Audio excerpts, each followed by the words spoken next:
The sound of glass shattering against the wall made me freeze.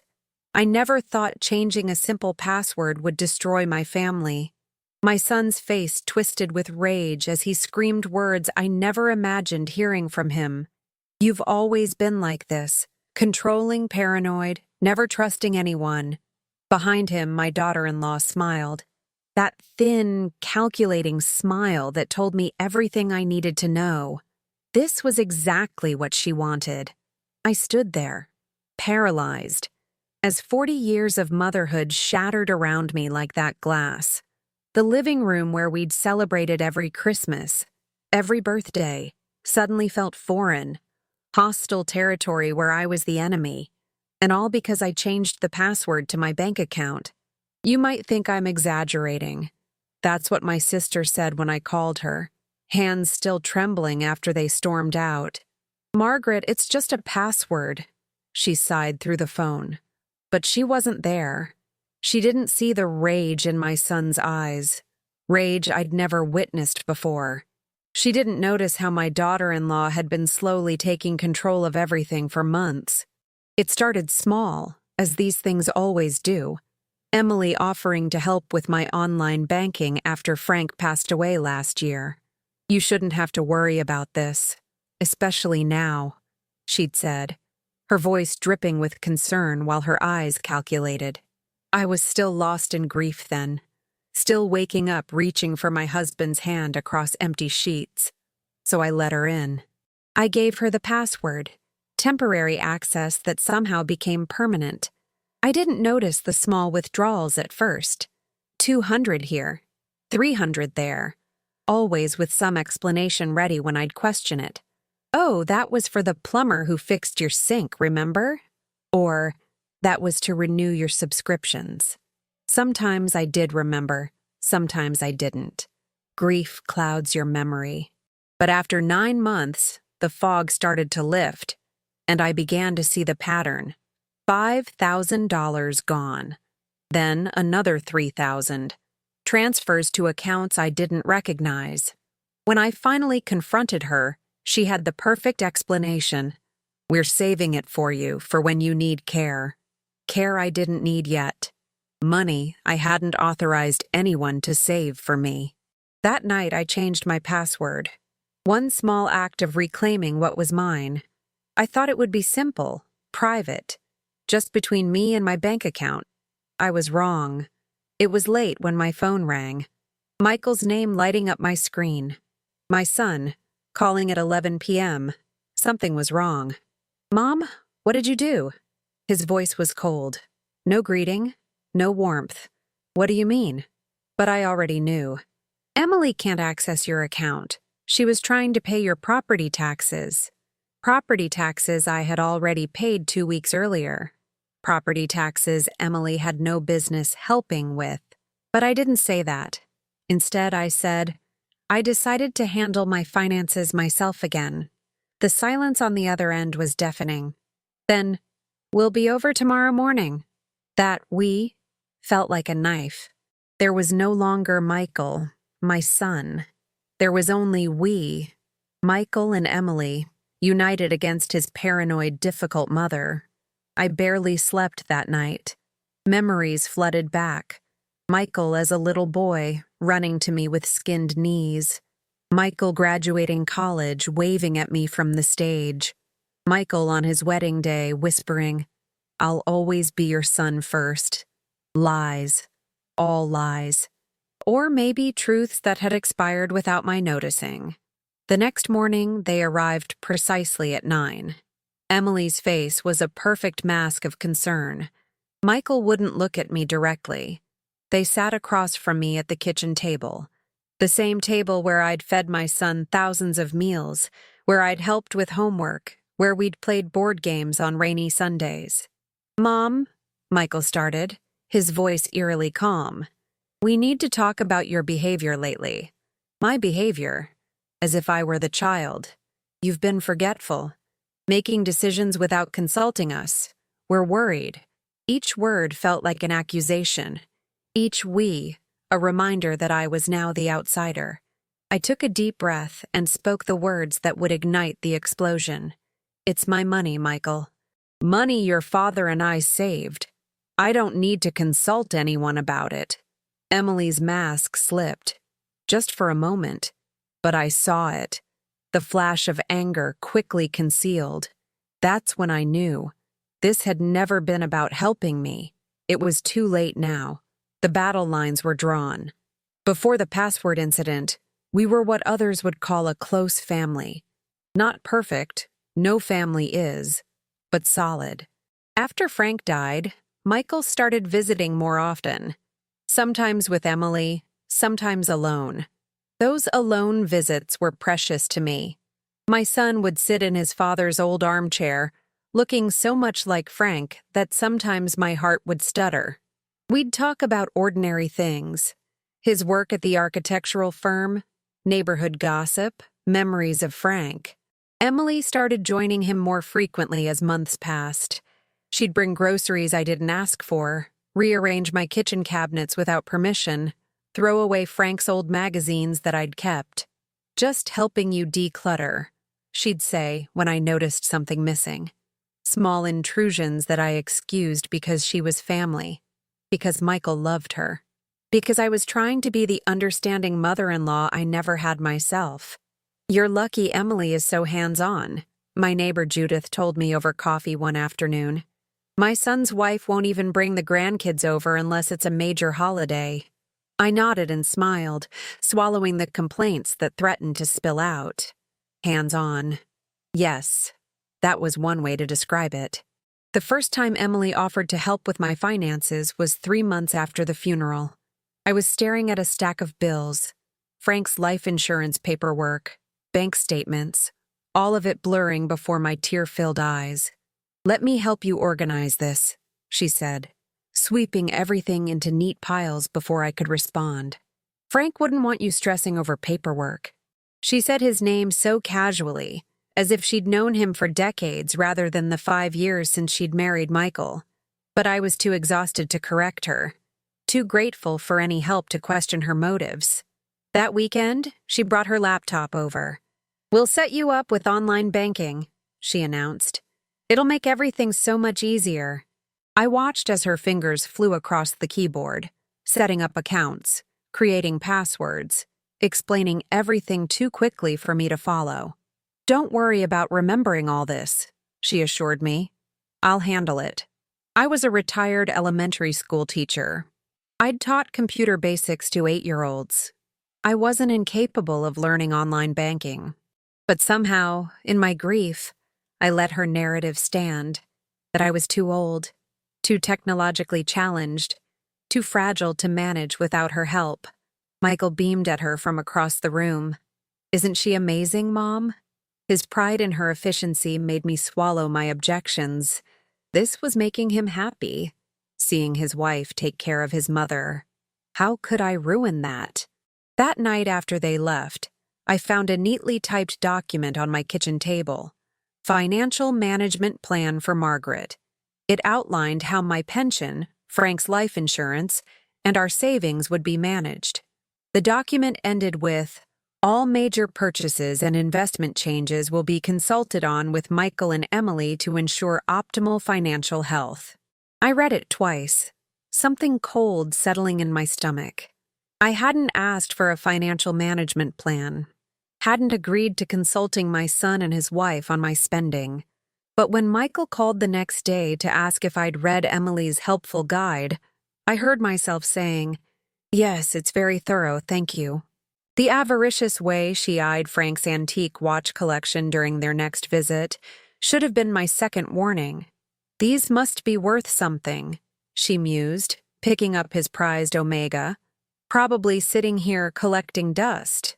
"They have sentimental value," I said firmly, taking the watch from her hand and placing it back in its case. "Sentiment doesn't pay for senior care," she responded with a tight smile.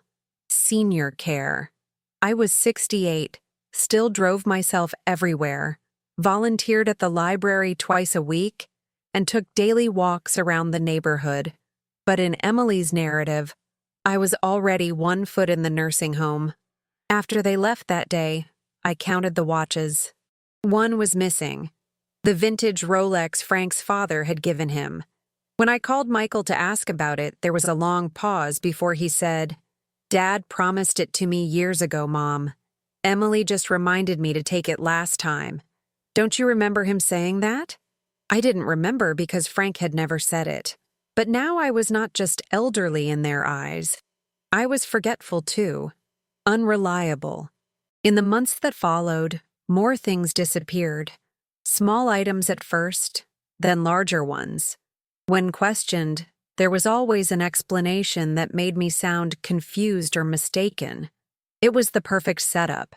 I just didn't recognize it yet. The withdrawals started small, as I mentioned, almost unnoticeable among the regular bills and expenses. $200 transferred to an account labeled M&E Savings. I assumed it was something Michael had set up with my permission during those early foggy days of grief. Maybe I had agreed to it and forgotten.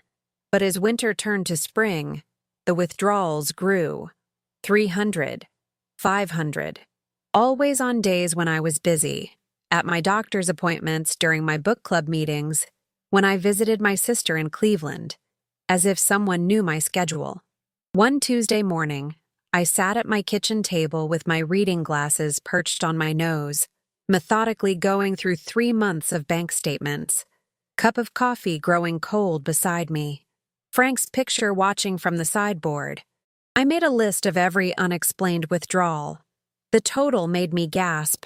$12,345 since January. Money silently slipping away while I wasn't looking. The next time Emily came over, alone this time, I watched her more carefully. The way she casually picked up my mail. How she glanced at my calendar hanging by the refrigerator, noting my upcoming appointments. The quick way she'd check her phone whenever my landline rang, as if cataloging who was calling me. "How are you feeling, Margaret?" she asked, her voice honey-sweet. "Michael and I worry about you living alone in this big house." This big house was a modest 3-bedroom ranch that Frank and I had bought 30 years ago. Paid off for 20 years now. Our forever home. "I'm managing just fine," I said, watching her face. "Of course you are," she smiled, but the smile didn't reach her eyes. "But everyone needs help eventually. We're just trying to prepare for that day." That evening, after she left, I called my bank. After verifying my identity, I asked who had been accessing my account online. "It looks like logins from 2 different devices," the representative said. "One appears to be from your home IP address, and another from—" She paused. "An address registered to an Emily Wilson, my daughter-in-law's name. Black and white proof that she'd been accessing my accounts without my knowledge." The room seemed to tilt slightly. "Would you like to change your password, Mrs. Harrison?" the representative asked. I hesitated only for a moment. Yes, I would. After hanging up, I sat in Frank's old armchair, the leather worn thin from years of his presence. "What would you do, Frank?" I whispered to the empty room. In the silence, I could almost hear his voice. "Protect yourself, Maggie. Always protect yourself first." It was late when the first text came from Michael. "Emily mentioned you seemed confused about some bank stuff today. Everything okay?" I didn't respond. Another text followed. "Mom, maybe we should come by tomorrow to help sort things out." Help sort things out. As if I were a child who'd made a mess. The next text came from Emily. "Hi, Margaret. Just wanted to check on your visa payment but noticed something's wrong with the login. Can you call me with the new password when you get this?" So casual. So entitled to my financial information. The realization that they'd been discussing me, analyzing me, made my hands shake with anger. All those concerned looks, the offers of help, the confusion they claimed to see in me. It was never about my well-being. It was about control, access, money. That night, I barely slept. Every creaking floorboard made me start. Every shadow seemed menacing. Was I being paranoid? Was I misinterpreting their intentions? The doubt crept in, as insidious as their concern had been. Maybe I was the problem. Maybe age was making me suspicious, distrustful. But then I remembered the bank representative's words. 2 different devices. Emily's name attached to one of them. That wasn't paranoia. That was fact. Morning came with a sense of dread. I knew they would be coming. Knew there would be confrontation. For a moment, I considered backing down, giving them the new password, apologizing for my confusion. It would be easier, peaceful, but it would also be surrender. I made coffee, stronger than usual, took extra care with my appearance, neat slacks, a blue blouse Frank always liked, a touch of lipstick, armor for the battle ahead. As I waited for their arrival, I rehearsed what I would say, how I would stand my ground without accusing, how I would be firm without alienating my only son. But it was already too late for that. I just didn't know it yet. Era tarde demais. The words echoed in my head, though I didn't speak Portuguese. It was too late. The damage was done the moment I changed that password. The doorbell rang at precisely 9 a.m. I took a deep breath and squared my shoulders before opening the door. Emily entered first, a folder tucked under her arm, her face composed into what I now recognized as her dealing with difficult Margaret expression. Michael followed, his jaw tight, eyes avoiding mine. "Coffee?" I offered, determined to maintain some semblance of normalcy. "This isn't a social call, Mom," Michael said, placing his car keys on the entryway table with a sharp clack. The sound made me flinch. They followed me to the living room anyway.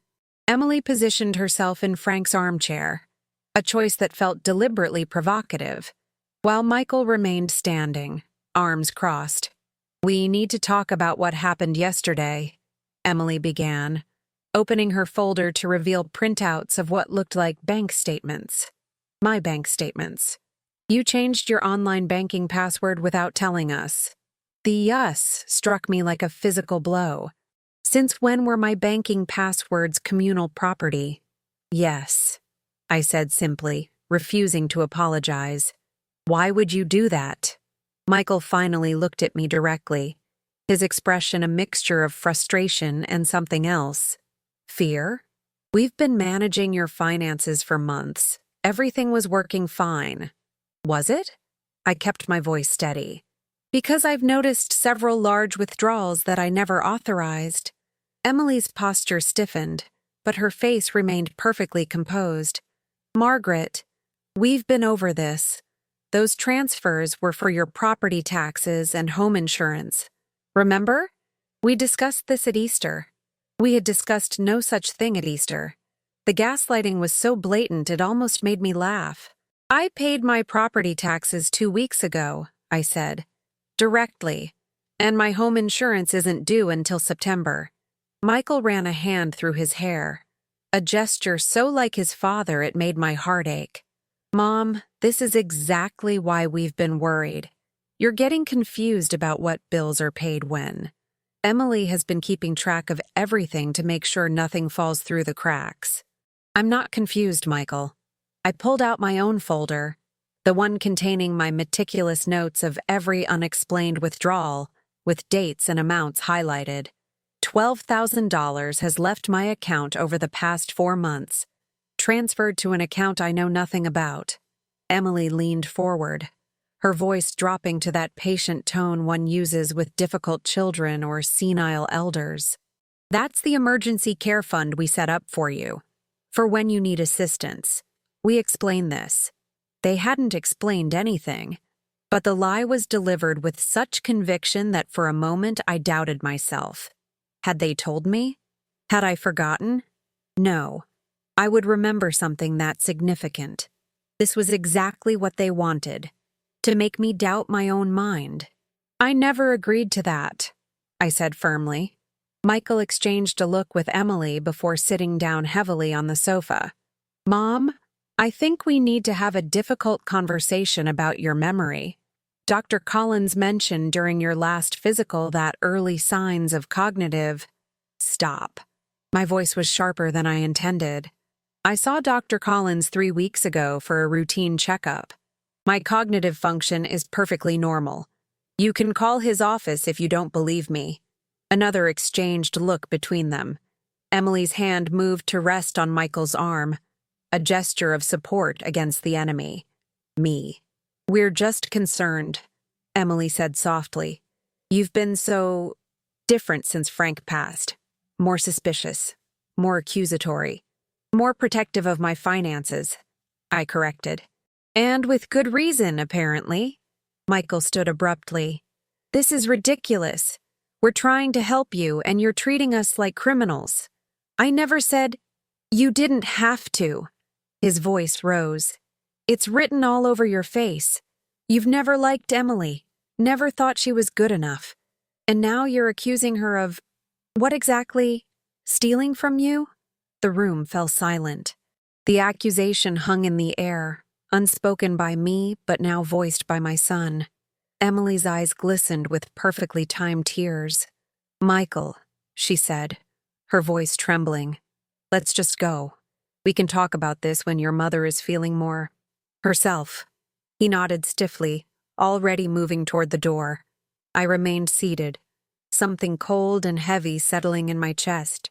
They were leaving, but this wasn't over. Not by a long shot. As they reached the door, Michael turned back. We'll give you some time to think about this, Mom. To decide if this is really the relationship you want with us. The threat was clear. Trust us with your money, or lose us entirely. The door closed behind them with a decisive click.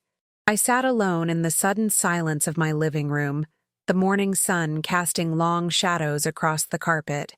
A terrible thought occurred to me. What if this wasn't just about money? What if they wanted more? The house? Complete control? I reached for my phone, hands trembling slightly, and called my old friend Diane. She had always seen through Emily in a way others hadn't. Diane, I said when she answered. I think I'm in trouble, but I didn't know yet how deep the trouble went. I didn't know that someone had already been in my house when I wasn't home, looking through my papers, my mail, my private things. I still didn't know the worst was yet to come. Diane arrived within the hour, her silver SUV pulling into my driveway like cavalry in an old Western. At 72, she was 4 years my senior, but moved with the energy of someone 20 years younger. The moment she stepped inside, the house felt different, safer somehow. Start from the beginning, she said, settling at my kitchen table. So I did. I told her everything. The gradual takeover of my finances, the missing items, the unexplained withdrawals, the password change, this morning's confrontation.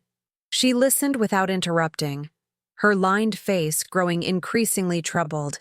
When I finished, she asked one simple question. Have you checked your mail lately? Really checked it? The question confused me. I get it every day from the box. But do you get all of it? She held up a finger before I could respond, digging through her large purse to produce a small notebook. 3 weeks ago, when I dropped by and you weren't home, I saw the mail truck. The carrier put a certified letter in your box, something that required a signature. When I mentioned it later, you said you hadn't received anything like that. My stomach knotted. I never got any certified mail. Exactly. She tapped her notebook. So either it got lost, or someone took it before I could see it. The implications were dizzying. Diane nodded grimly. I think we need to check a few things. We spent the next 2 hours combing through my home office.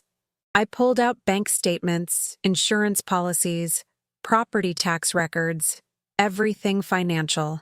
Diane checked my computer, clicking through folders I rarely accessed.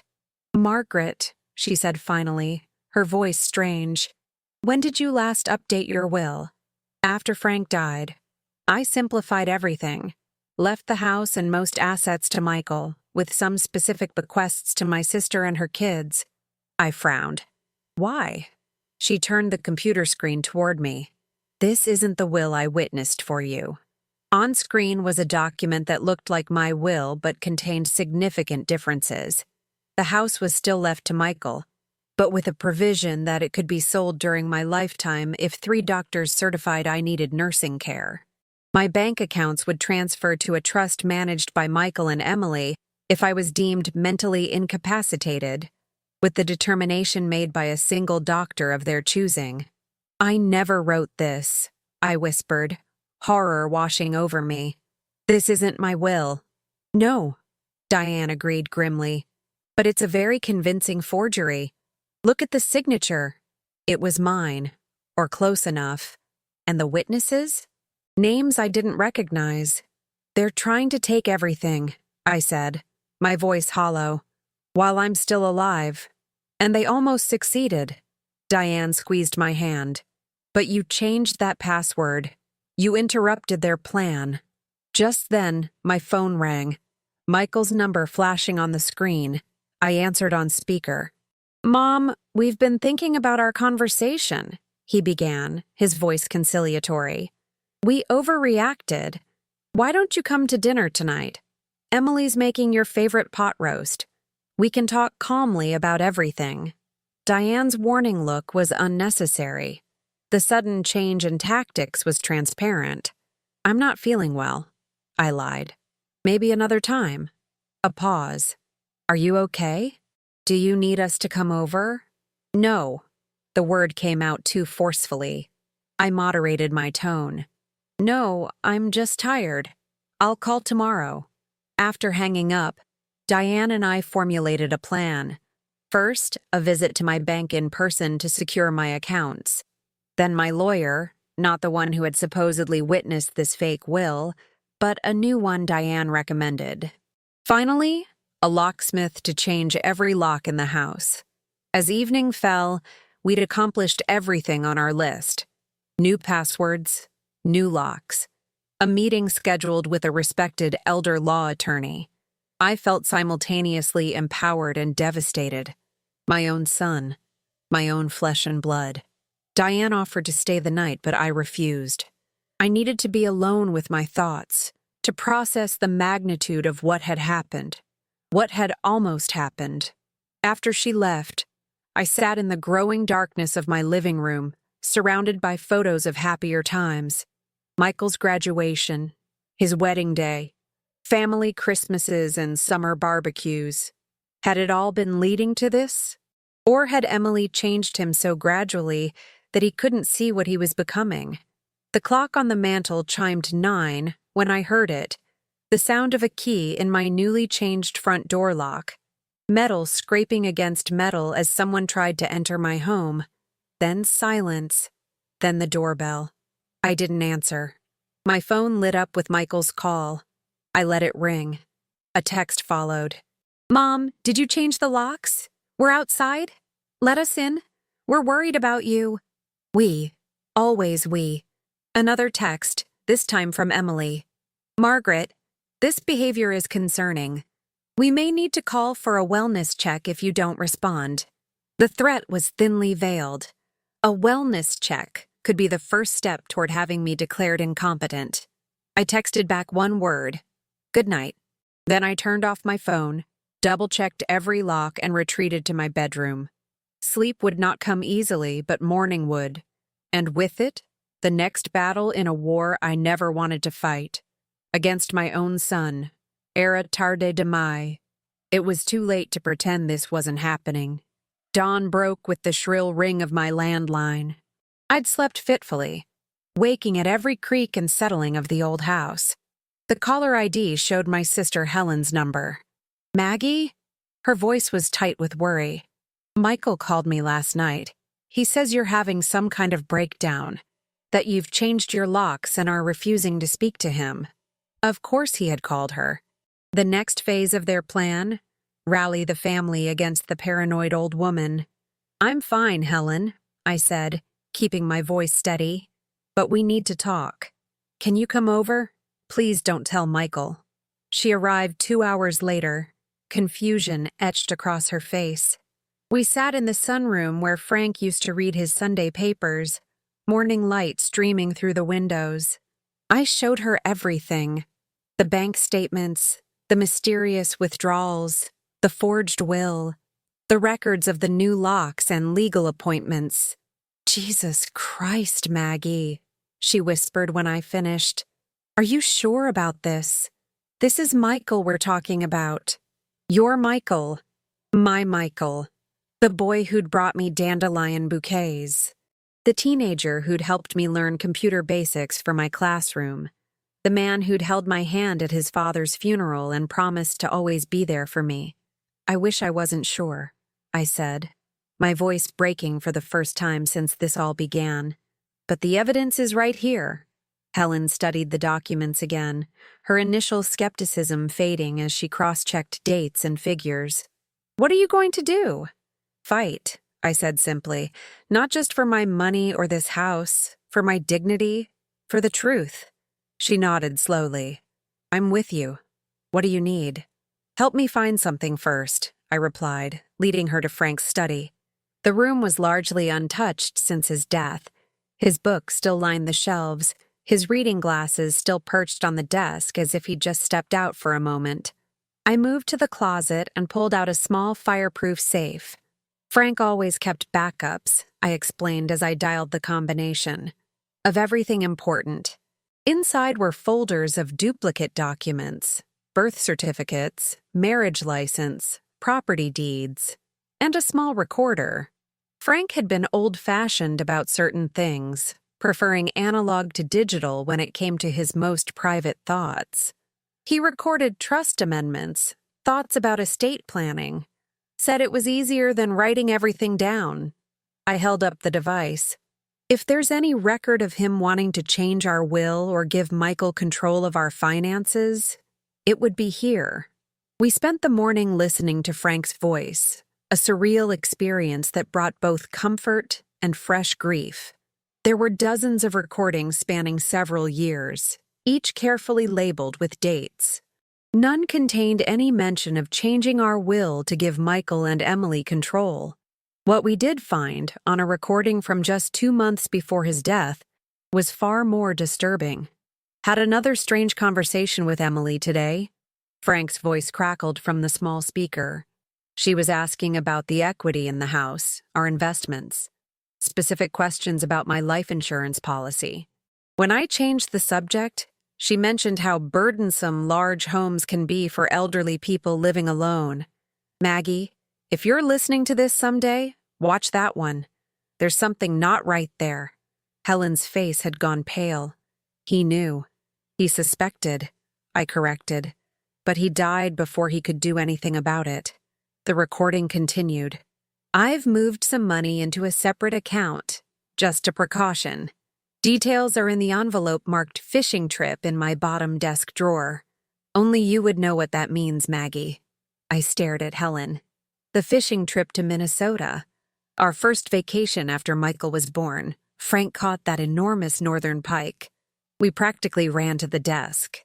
The bottom drawer contained dozens of file folders, tax records, appliance manuals, old travel itineraries. At the very back was a worn envelope labeled "Fishing Trip, July 1982. Inside was a bank statement for an account I never knew existed, with a balance of just over $100,000. "He created a safety net," I whispered. He knew something wasn't right. Attached was a handwritten note in Frank's neat engineer's script. "Maggie, if you're reading this, either I told you about this account, or you found it because you needed it. Trust your instincts. You always see the truth before I do. All my love, F." Tears blurred my vision. Even from beyond the grave, Frank was protecting me, warning me. The validation was both heartbreaking and empowering. Helen squeezed my shoulder.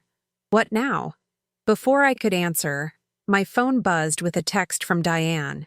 "Turn on the local news, Channel 8, now." We hurried to the living room and flipped on the television. There, in the middle of a human interest segment, was Emily, tears streaming down her perfectly made-up face as she spoke about elder care and the challenges families face when loved ones begin to show signs of dementia. My mother-in-law, she was saying to the sympathetic reporter, has recently become paranoid, changing locks, accusing family members of stealing.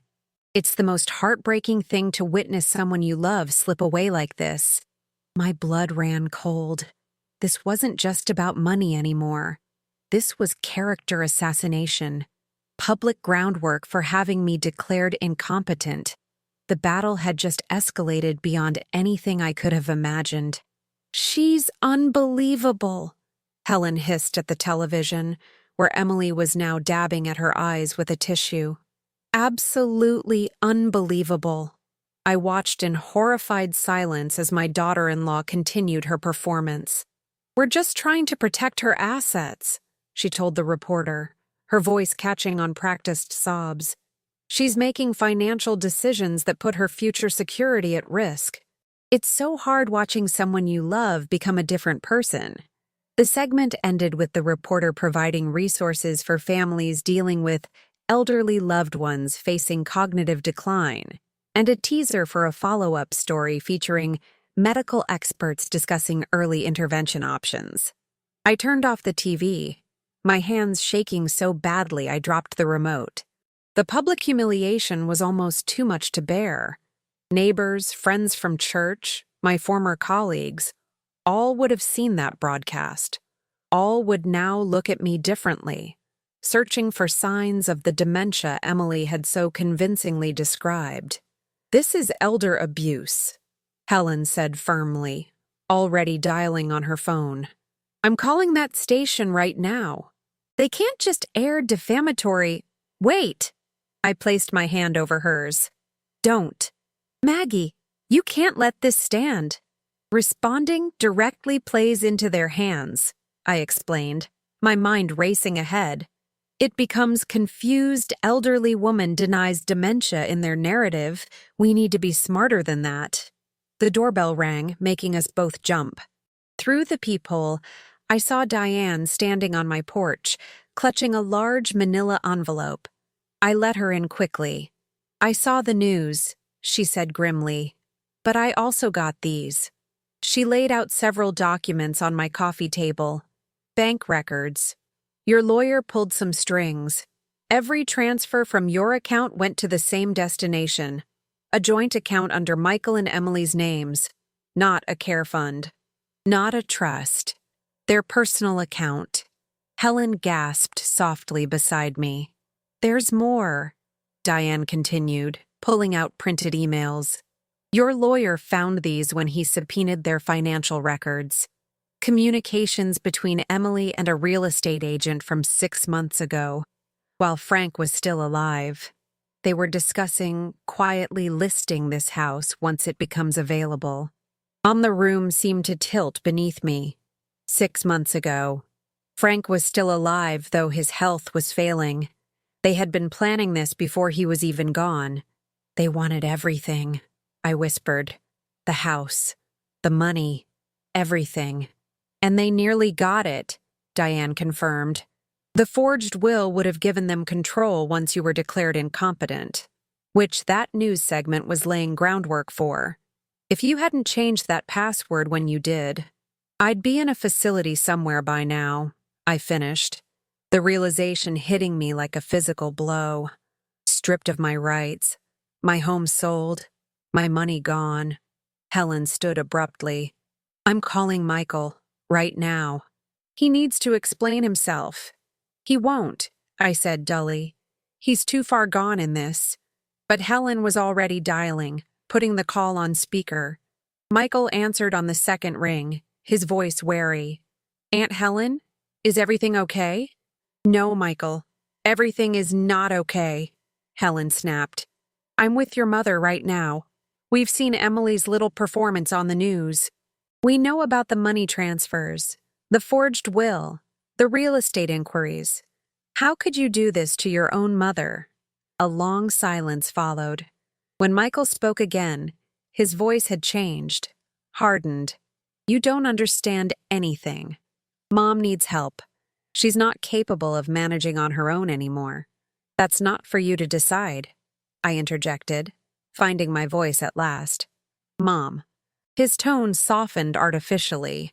"You're confused, paranoid. Dad would want us to make sure you're taken care of properly. Don't you dare invoke your father," I said, surprising myself with the steel in my voice. "I found his recordings, Michael. He suspected what Emily was up to before he died. He left warnings." Another silence. Longer this time. Then, "What recordings?" I could almost see him calculating, reassessing, trying to determine if I was bluffing. I wasn't. The ones where he specifically says he doesn't trust Emily, where he talks about her unusual interest in our finances, our house, his life insurance, the ones where he set up a separate account you know nothing about. A sharp intake of breath, then Emily's voice in the background. "What is she talking about?" "I'm talking about evidence," I continued, strength flowing through me now. "Bank records showing transfers to your personal account, not any care fund. Emails with real estate agents from before your father died. A forged will that no court will recognize. And now, a slanderous news segment that constitutes documented elder abuse." "You have no proof of anything." Emily's voice came through clearly now, apparently having taken the phone. "And who would believe you over us? You're just a confused old woman."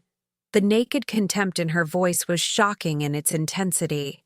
The mask had finally slipped completely. "Emily," I said calmly, "a forensic accountant is reviewing all financial records as we speak. A police report has been filed about the forged will, and every word of this conversation is being recorded, with full legal permission in this state. This last part was a bluff. We weren't recording. But the panicked whispers that erupted on the other end suggested it had hit its mark. "We were trying to help you," Michael said finally, his voice hollow.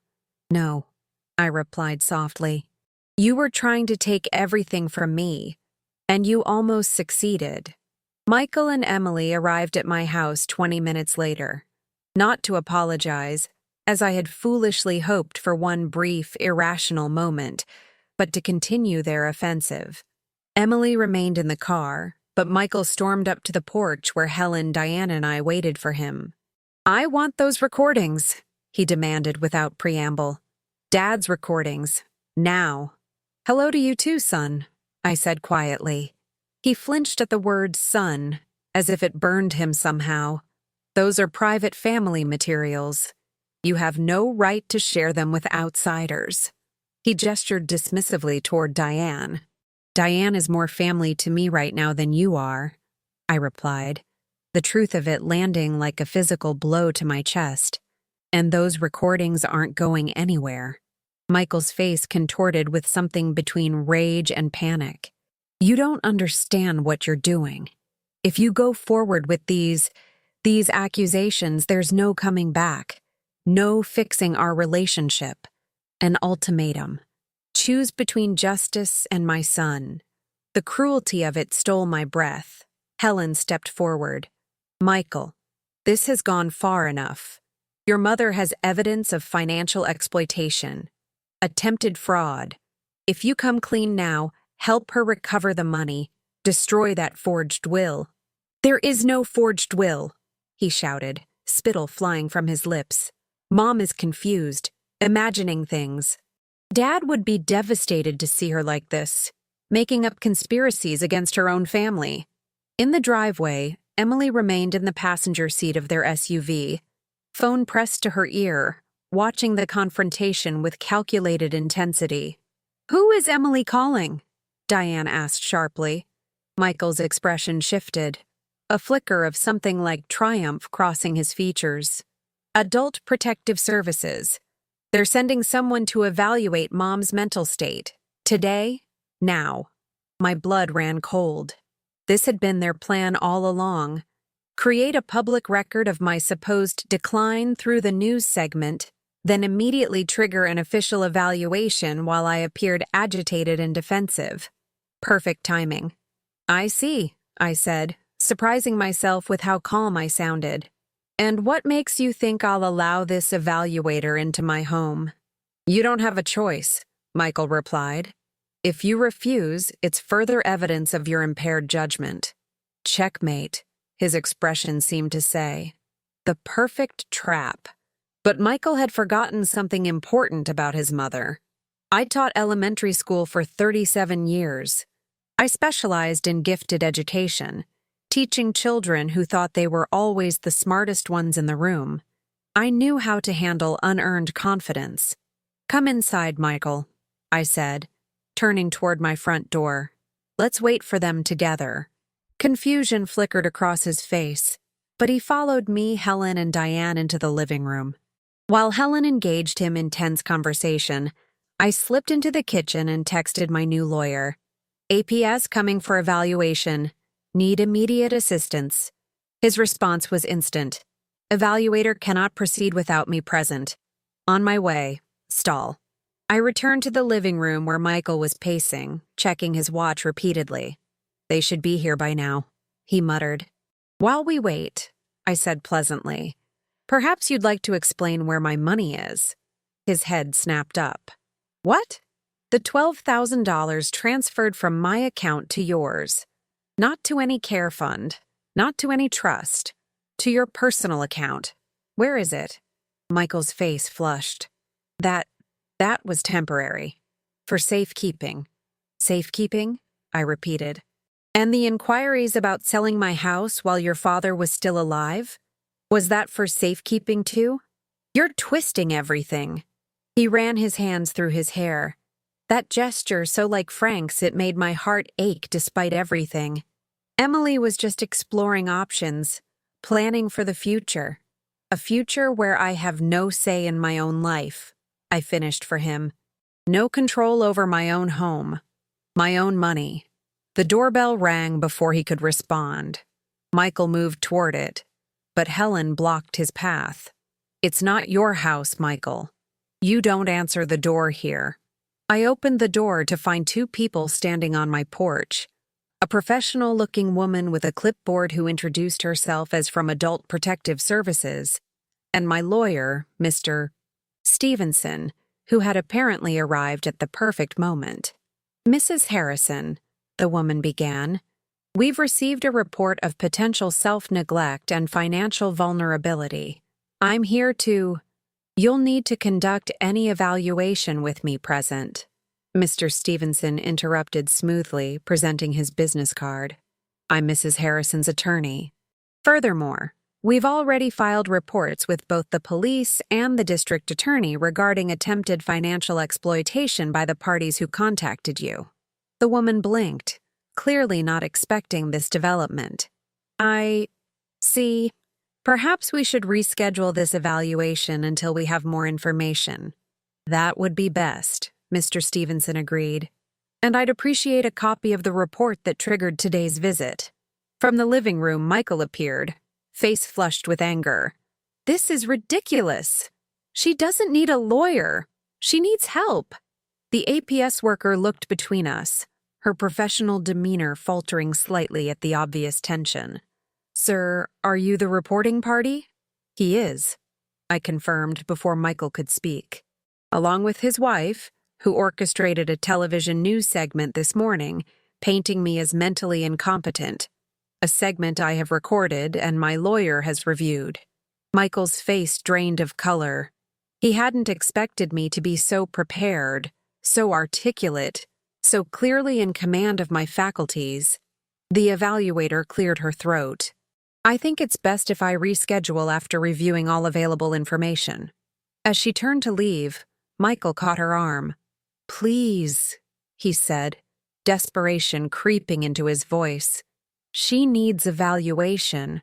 She's paranoid, changing locks, accusing family of stealing. Mr. Stevenson calmly removed Michael's hand from the woman's arm. And we have documented evidence that those accusations are, in fact, accurate. Bank records, forged documents, recorded conversations. If you'd like to proceed with today's evaluation, we welcome it, but with proper legal representation present. The APS worker looked directly at me, professional assessment in her gaze. Mrs. Harrison, Do you feel unsafe in any way? Do you have adequate support? I gestured to Helen, Diane, and Mr. Stevenson. I have everything I need, and the truth on my side. She nodded, making a note on her clipboard. I'll be in touch to reschedule. In the meantime, if you feel threatened in any way, please don't hesitate to call emergency services. As she walked back to her car, I turned to find Michael staring at me with an expression I'd never seen before. A mixture of rage and something else. Fear, perhaps. The fear of someone whose carefully constructed plan was crumbling around them. "This isn't over," he said, his voice low. "You're right about that," I replied. "It's just beginning." 2 months passed. The coldest autumn of my life, though the weather was unseasonably warm. I changed everything. Bank accounts, phone number, email address, even my grocery store. Everywhere I went, I imagined whispers following me, echoes from that damning news segment. Some friends did distance themselves, uncertain what to believe. Others rallied around me, forming a protective circle that sustained me through the darkest days. The legal proceedings were exhausting but necessary. My lawyer documented every unauthorized transfer, every forged document, every manipulative text message. The district attorney's office opened an investigation into elder financial abuse. The TV station issued a retraction after Mr. Stevenson presented them with evidence that they had been used as pawns in a scheme to discredit me. Through it all, the hardest part was the silence from Michael. No calls, no texts, no acknowledgement of what he had done or attempted to do. Emily, according to mutual acquaintances, had begun telling people I had cut them off completely, painting herself as the victim of my mental decline. The narrative flip was breathtaking in its audacity. I sent one letter to Michael through my lawyer. It contained no accusations, no demands for apology, just a simple statement. "When you're ready to talk truthfully about what happened, I'll be here." It was returned unopened. On a Tuesday morning in late October, my doorbell rang. I peered through the peephole, heart racing as it always did now whenever someone unexpected arrived. Through the distorted glass, I saw Michael standing alone on my porch, shoulders slumped, no Emily in sight. I opened the door but didn't invite him in. We stood facing each other across the threshold, a physical manifestation of the gulf between us. "Mom," he began, his voice hoarse. "I don't know what to say. The truth would be a start," I suggested quietly. He looked down at his shoes, expensive loafers I didn't recognize. "Emily's gone," he said finally. "She left last week. Filed for divorce yesterday." 1,000 questions flooded my mind, but I held them back, waiting. He swallowed hard.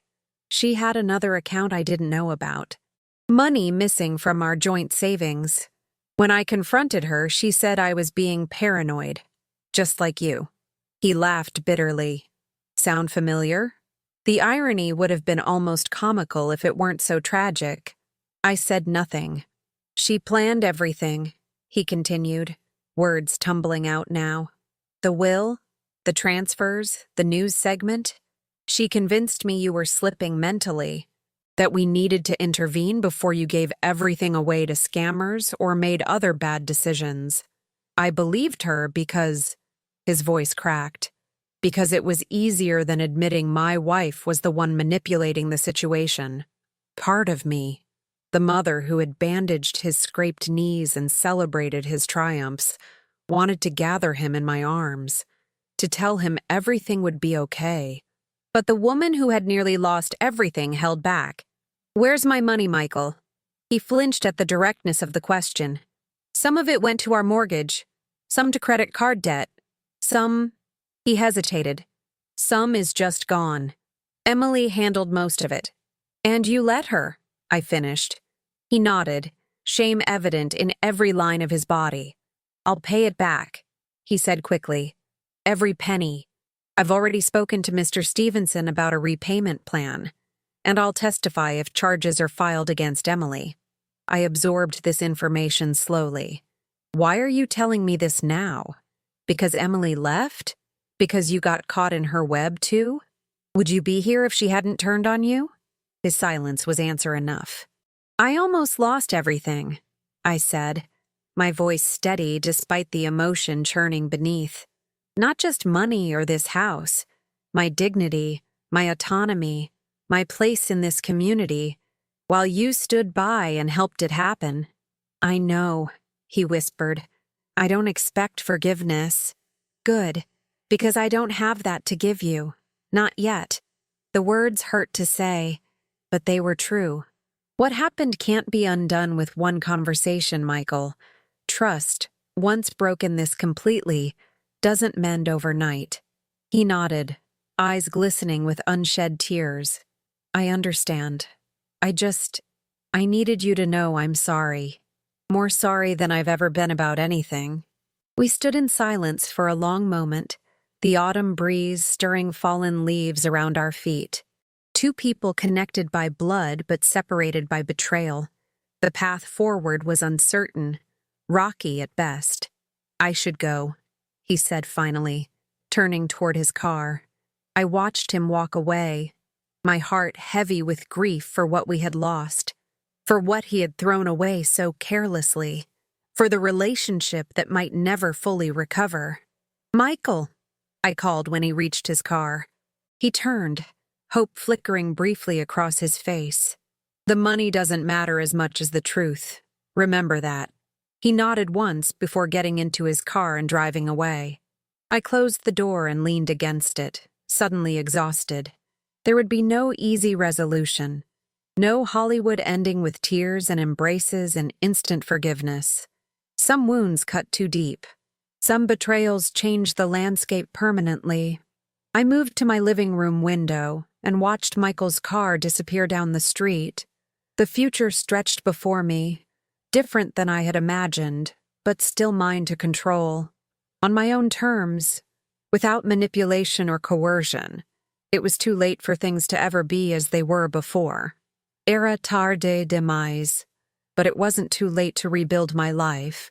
On my terms, with my chosen family, Helen, Diane, the friends who had stood by me, not because of obligation or blood, but because of love and respect. That night, I moved Frank's photograph from the mantel to my bedside table. You were right to worry, I whispered to his smiling image, but you were also right about me. I saw the truth in time. I slept peacefully for the first time in months. 6 months have passed since that day on my porch. Autumn gave way to winter, winter to spring. The legal proceedings continue their slow march through the system. Emily disappeared to another state, leaving Michael to face the consequences alone. He makes his monthly restitution payments faithfully, though we rarely speak beyond brief, awkward exchanges. Some days, I wake up and for a fleeting moment forget everything that happened. In that hazy space between sleep and consciousness, my family is still whole. Frank is still alive. Michael is still my devoted son. Then reality rushes in, and I must choose again. Choose to rise, choose to move forward, choose to live fully despite what was lost. I've changed in ways I never anticipated. Become more cautious, yes, but also more fierce in protecting what's mine. Not just material possessions, but my dignity, my autonomy, my right to make my own decisions. I've learned that family isn't always a safe harbor, that sometimes the people meant to love you most can be the ones who harm you deepest. Last week, Michael asked to meet for coffee. A public place, neutral territory. He sat across from me, eyes shadowed with regret, and asked the question I knew would eventually come. Will you ever forgive me? I took my time answering, stirring my coffee slowly. Forgiveness isn't a single moment, I told him finally. It's a process. I'm still in that process. He nodded, accepting this incomplete answer as the most I could offer. As we parted ways outside the cafe, he attempted an awkward hug that I neither fully returned nor rejected. Progress, perhaps. Or simply the painful new reality we navigate now.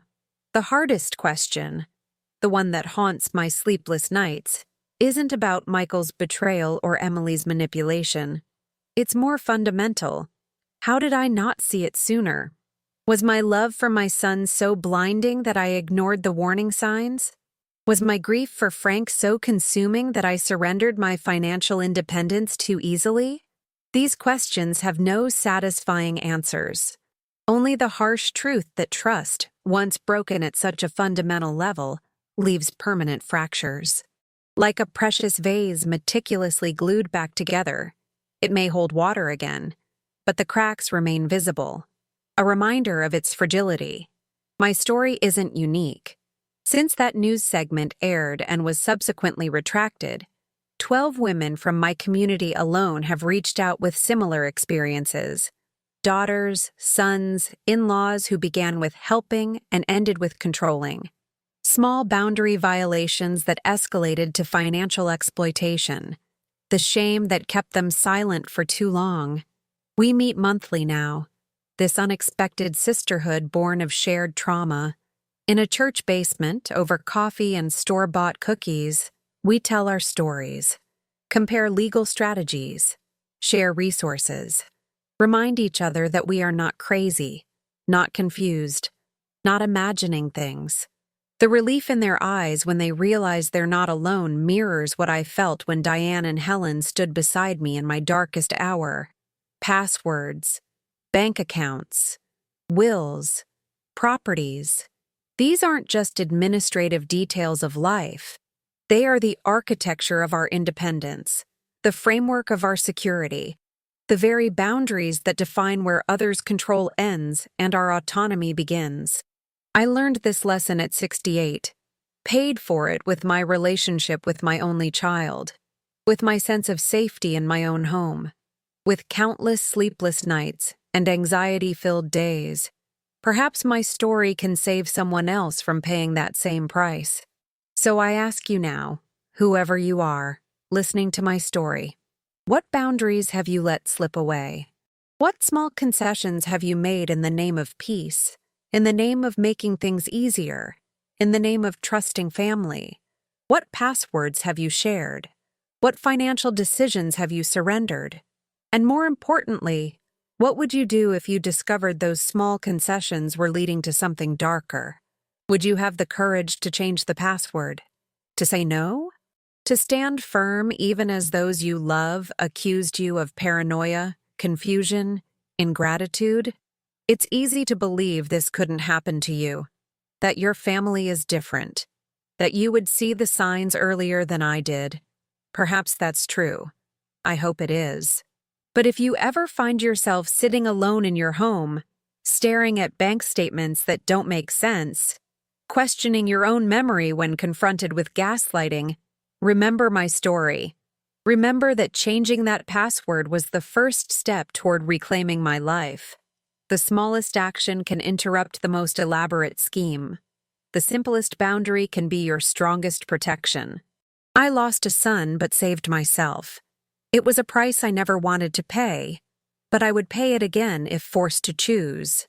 Because without autonomy, without dignity, without control over my own life, what would remain? Would you have the courage to make that same choice? To say no, even if it cost you relationships you treasure? To change the password, knowing what might follow? And I wonder, as you consider these questions, from what city are you listening to my story right now? Era tarde demais for my relationship with Michael. But for you, perhaps it isn't too late at all.